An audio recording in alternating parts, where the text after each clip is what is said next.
하나님 감사드립니다. 우리가 답이 없다고 생각할 때에, 끝이라고 생각할 때에 그때 포기하지 않고 하나님을 바라보게 하시옵소서.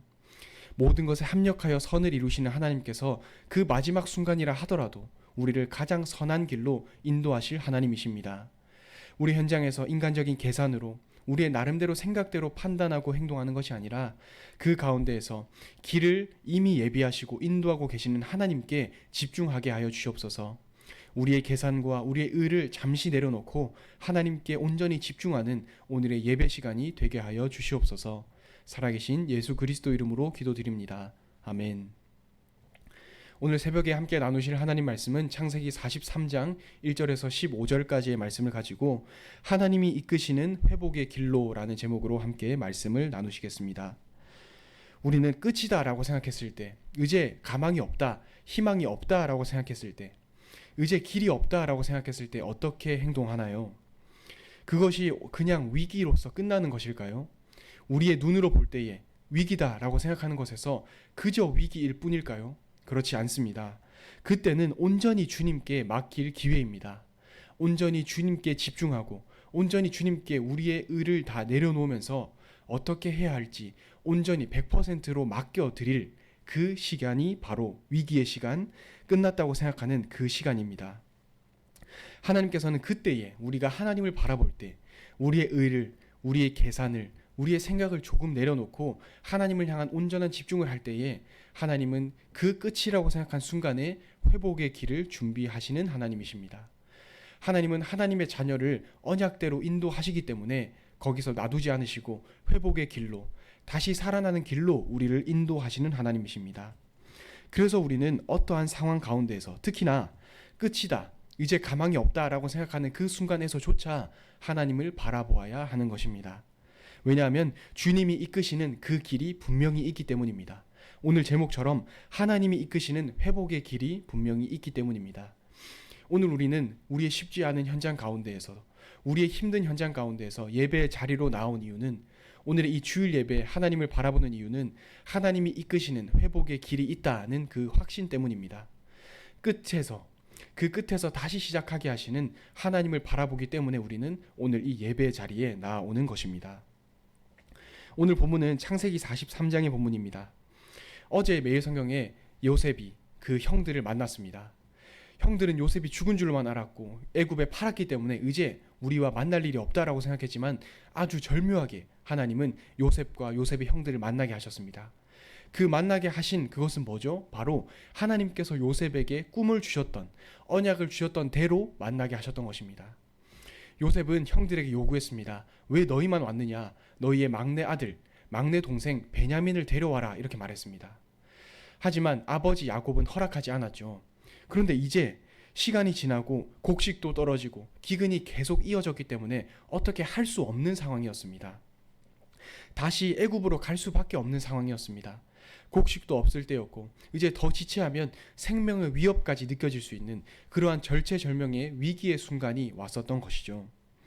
이때에 요셉의 형들, 그들은 다시 베냐민과 함께 애굽으로 내려가게 됩니다. 어쩔 수 없는 상황이었기 때문이죠. 남아있는 유일한 선택지 하나가 애굽으로 내려가는 것이었기 때문입니다. 오늘 우리는 오늘의 본문을 통해서 하나님이 어떻게 회복의 길로 이끄시는지, 그 마지막 순간에 그 하나님의 백성들을 가만히 놔두지 않으시고 위기의 순간에 죽게 내버려 두지 않으시고 어떠한 회복의 길로 이끄시는지 함께 확인하실 수 있습니다. 첫 번째로 볼 수 있는 것은 죽음의 위기 앞에서입니다. 본문에 보니까 애굽도 그리고 가나안 땅도 엄청난 기근이 들었다고 되어 있습니다. 애굽만 기근이 들었던 것이 아니고 온 지역에 기근이 들었다는 것입니다. 말 그대로 엄청난 기근과 황폐함에 시달렸다는 것입니다. 이것은 실제로 중대한 위기였습니다. 애굽은 곡식을 비축했음에도 불구하고 큰 그 기근에 시달렸고, 가나안 백성들은, 야곱이 살았던 가나안은 그 기근을 대비하지 못했기 때문에 그 기근에 온전한 피해를 받을 수밖에 없었던 아주 위기의 상황이었죠. 2절에 보니까 야곱의 가정도 먹을 게 다 떨어졌다고 되어 있었습니다. 요셉이 그 형들을 돌려보낼 때에 조금의 곡식을 가지고 돌려보냈습니다. 그런데 요셉이 주었던 그 곡식마저 다 소진하게 되었던 것입니다. 이제 어떡합니까? 여기에 계속 있다가는, 가나안 땅에 계속 있다가는 곡식이 없기 때문에 죽을 수밖에 없는 상황이었습니다. 그렇다고 해서 애굽 땅으로 가려고 하니까 요셉이 어떻게 요구했죠? 베냐민을 데려오라고 했습니다. 그런데 베냐민을 아버지 야곱은 데려가지 못하게 했습니다. 이러지도 못하고 저러지도 못하는 상황인 것이죠. 여기에 계속 있으려고 하니까 죽게 되는 그런 상황이고, 다시 가려고 하니까 베냐민을 데려가려고 했는데 아버지는 베냐민을 데려가지 못하게 막으셨습니다. 여기서 어떻게 해야 될까요? 이러지도 못하고 저러지도 못하고 선택할 수 없는 상황에서 가만히 있다가는 죽을 수밖에 없는 아주 위기 상황 가운데 오늘 이 야곱의 아들들, 요셉의 형들이 처해 있는 것입니다. 그런데 여기서 우리가 봐야 될 중요할 것은 무엇입니까? 바로 이 기근은 하나님께서 주신 기근이라는 것입니다. 이것이 가장 중요한 오늘의 포인트입니다. 단순한 이 기근은 자연재해가 아닙니다. 단순히 그 땅에 기근이 왔다, 그렇구나, 끝나는 것이 아니라 하나님께서 주신 기근이라는 것이 가장 중요한 포인트입니다. 오늘 본문은 43장이지만 41장에 보면, 41장 25절에 보면 하나님이 그가 하실 일을 바로에게 보이실 것이다 이렇게 말합니다. 바로의 꿈을 해석하는 그 본문이죠. 그리고 41장 32절에 보면 하나님이 이 일을 정하셨음이라, 하나님이 이 일을 속히 행하시리니 이렇게 말합니다. 요셉은 바로왕의 꿈을 해석하면서, 요셉이 바로왕의 꿈을 해석할 때에 그 땅에 기근이 들 것이다, 그 땅에 흉년이 들 것이다 라고 예언하고 꿈을 해석하면서 이 기근은 하나님께서 바로에게 보이시는 것이고 하나님께서 행하실 일을 바로에게 보이시는 것이다 라고 말씀했습니다. 즉, 이 땅에 기근이 든 것, 이 땅이 황폐하게 된 것은 단순한 자연재해가 아니라 하나님께서 주신, 하나님께서 나타내신 일이라는 것이죠. 하나님께서 주신 기근입니다. 하나님께서 그 땅을 황폐하게 하셨고 애굽 땅과 가나안 땅에 기근이 들게 하셨습니다. 하나님의 철저한 계획 가운데 있었다는 것이죠. 그렇다면 하나님께서 주신 기근이기 때문에 그 기근에 대한 해답 또한 어디에 있을까요? 바로 하나님의 손에 있는 것입니다. 하나님께서 주신 기근이기 때문에 해답 또한 주님께 있고 그 상황에 대한 결론 또한 하나님께 온전히 있는 것입니다.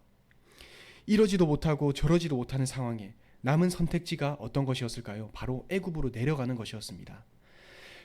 애굽 땅에도 기근이 들었고 야곱의 아들들이 있었던 가나안 땅에도 기근이 있었는데 요셉의 그 꿈 해석대로 애굽 땅에는 곡식을 잘 비축해 놓았습니다. 그래서 어쩔 수 없이 생명을 보존하기 위해서는 애굽 땅으로 내려갈 수밖에 없었습니다. 요셉의 명령대로, 요셉의 명령을 기억한다면 베냐민을 데려서 베냐민과 함께 애굽 땅으로 내려갈 수밖에 없는, 다른 선택지가 없는 상황이었다는 것이죠. 바로 이것이 하나님이 예비하신 길이었습니다. 바로 이 길이 하나님이 의도하신 길이었습니다. 다른 길이 없을 때에 애굽으로 내려갈 수밖에 없다, 어떻게 하겠느냐라고 생각하는 이 순간에 애굽으로 내려가는 것이 바로 하나님이 예비하는 바로 그 길이었다는 것입니다. 기근을 주신 분도 하나님이시고 애굽으로 내려갈 수 있도록 길을 예비하신 분도 하나님이십니다. 그 애굽 땅의 하나님은 야곱의 아들들을 구원하기 위한, 기근에서 건져내기 위한 큰 계획이 있었다는 것입니다. 그런데 불안하죠. 아버지 야곱으로서는 불안한 것이 너무나 당연합니다. 형들이 그 사랑하는 아들 요셉을 애굽에 팔았을 때 아버지 야곱은 상심했을 것입니다. 아, 내가 사랑하는 아들을 잃었구나 라고 생각하면서 오늘 본문에 나오듯이 내가 요셉도 잃었는데 사랑하는 베냐민마저 잃을 수 없다 라고 말하는 것이 어떻게 보면 아버지로서의 지극히 당연한 반응일 수 있습니다. 불안하고 염려되지만 어쩔 수 없이 애굽으로 갈 수밖에 없는 상황이었습니다. 죽게 되었으니까요. 그런데 이 애굽으로 가는 길은 어떤 길이었습니까? 바로 사는 길이 됩니다. 곡식이 없는 상황에 기근이 드는 상황 가운데서 애굽으로 갔을 때에 요셉의 형들, 야곱의 아들들은 생명을 보존하게 됩니다. 어떻게 할 수 없는 상황 가운데서 요셉이 있는 애굽 땅으로 갔을 때 그들은 곡식을 받게 되고 다시 생명을 살게 되는 하나님이 예비하신 회복의 길을 맞게 되는 것입니다.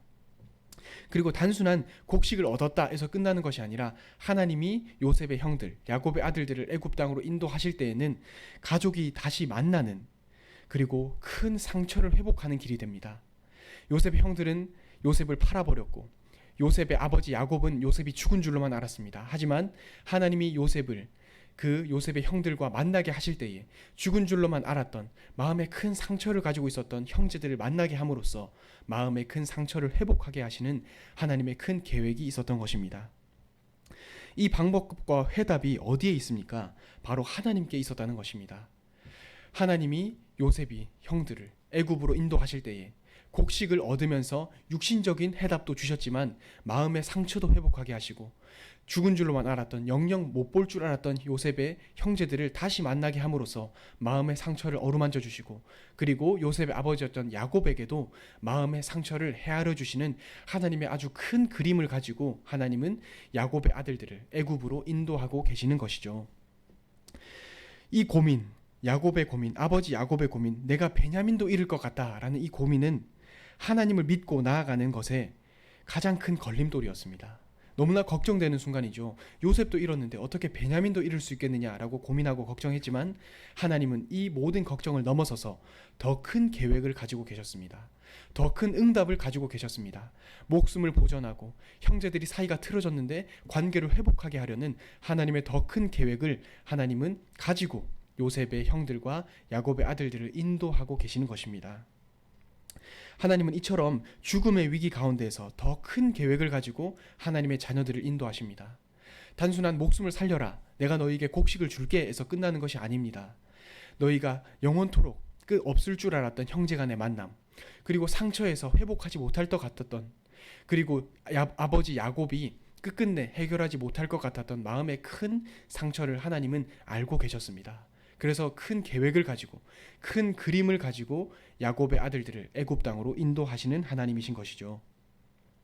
우리는 결정의 순간들 그리고 선택의 순간들이 우리 앞에 놓여져 있습니다. 작은 선택 그리고 큰 결정의 순간들이 항상 우리 앞에 놓여져 있습니다. 그 가운데서 우리는 답이 없다, 이 결정 말고는 우리가 할 수가 없다라고 생각하는 순간이 있습니다. 너무나 위기의 순간이기 때문이죠.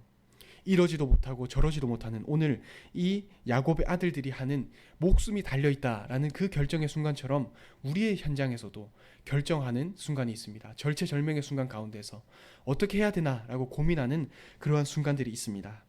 하지만 우리는 그때 기억할 것은 우리의 상식을 넘어서서 우리의 그 틀을 넘어서서 하나님의 섭리를 바라봐야 한다는 것입니다.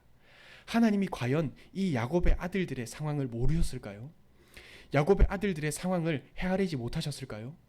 하나님은 기근을 주셨습니다. 하나님은 기근을 주신 분이십니다. 그런데 야곱의 아들들의 상황을 과연 모르셨을까요? 그렇지 않습니다. 하나님은 기근을 주셨기 때문에 기근에 대한 해답도 온전히 하나님께서 갖고 계셨습니다. 그래서 그 야곱의 아들들을 세밀히 애굽 땅으로 인도하셨던 것이죠. 이처럼 우리가 우리 현장에서 이것을 해결해야 된다라고 생각할 때에 단순히 우리의 생각에서 우리의 기준에서 된다 안 된다를 생각하는 것이 아니라 그것을 넘어서서 우리가 가지고 있는 그 틀을 넘어서서 우리의 옳고 그름과 바르고 틀리다 하는 것을 넘어서서 그 너머에 계시는 하나님을 우리는 오늘 바라보아야 합니다. 하나님은 우리의 수준을 넘어서서 일하시는 분이고 우리가 그리는 그림보다 더 큰 그림으로 우리를 인도하는 분이기 때문입니다. 그 세밀히 인도하시는 하나님을 믿음으로 우린 오늘도 미지에 알지 못하는 그 현장에 발걸음을 내딛는 것이죠. 야곱의 그 선택, 그래 좋다, 내 사랑하는 막내 아들 베냐민을 데리고 가라 라는 것은 어떻게 보면 목숨을 거는 것이었습니다. 총리였던 그 사람이 어떻게 우리에게 대응을 할지 몰랐기 때문입니다. 절체절명의 위기 가운데에서 하나님을 믿고 베냐민을 보냈습니다. 결과는 어떻게 됐습니까? 이후에 본문에 나오지만 결국 생명을 보존하는 결과를 맞게 됩니다. 결국 요셉의 형들이 화해하는 그 결과를 맞이하게 됩니다. 하나님이 예비하시는 회복의 길로 나아가게 되는 것입니다. 우리의 현장도 이와 같은 것 같습니다. 두려움 현장 가운데에서 미지의 순간 가운데에서 우리가 해야 될 것은 하나님을 믿는 것입니다. 그래, 나는 이해가 되지 않지만 하나님은 더 큰 계획을 가지고 계신다. 하나님은 나의 틀을 넘어서서 더 큰 그림으로 우리를 인도하고 계시니 나는 알지 못한다 하더라도, 내가 보는 것은 미지의 세계라 하더라도 나는 믿음으로 하나님의 세밀한 인도를 받겠다라는 고백이 오늘 우리가 해야 될 고백인 줄 믿습니다. 오늘의 주일 예배 가운데에서 하나님의 말씀을 들을 때에 이해되지 않는다 하더라도, 내게는 맞지 않는다 하더라도, 삶에서는 잘 실천되지 않을 것 같다라는 그 생각 가운데에서 있다 하더라도 우리가 해야 될 것은 우리의 틀을 그 생각을 넘어서서 하나님을 온전히 바라보는 것입니다. 우리의 수준이 아닌 하나님의 기준을 가지고 하나님의 뜻을, 하나님이 향하는 시선으로 우리의 중심을 온전히 집중하는 것입니다. 오늘 예배 시간 가운데에서, 오늘 있을 주일 예배와 또 다가오는 한 주간 가운데에서 하나님이 이끄시는 그 회복의 길, 하나님이 인도하시는 그 길로 온전히 나아가는 모든 성도님들 되셨으면 좋겠습니다. 우리의 기준을 넘어서서 하나님은 더 큰 계획으로, 더 선한 길로, 우리가 상상치도 못하는 길로 하나님은 우리를 인도하실 것입니다. 하나님은 우리에게 가장 처음에 말씀을 주셨기 때문입니다. 언약을 주셨기 때문입니다. 오늘 그 하나님을 바라보는 복된 주일 예배 시간이 되셨으면 좋겠습니다. 기도하겠습니다. 하나님 감사합니다. 우리는 이해되지 않는다 하더라도 하나님은 더 큰 계획을 가지고 우리를 인도하는 하나님이신 줄을 믿습니다. 하나님, 우리가 이해하지 못하는 현장 가운데서 어떻게 해야 될지 가늠이 안 되는 현장 가운데서 믿음을 결단하게 하여 주옵소서. 하나님이 인도하시는 그 길을 따라갈 수 있게 하여 주옵소서. 주님, 우리에게 믿음을 주시옵소서. 살아계신 예수 그리스도 이름으로 간절히 기도드립니다. 아멘.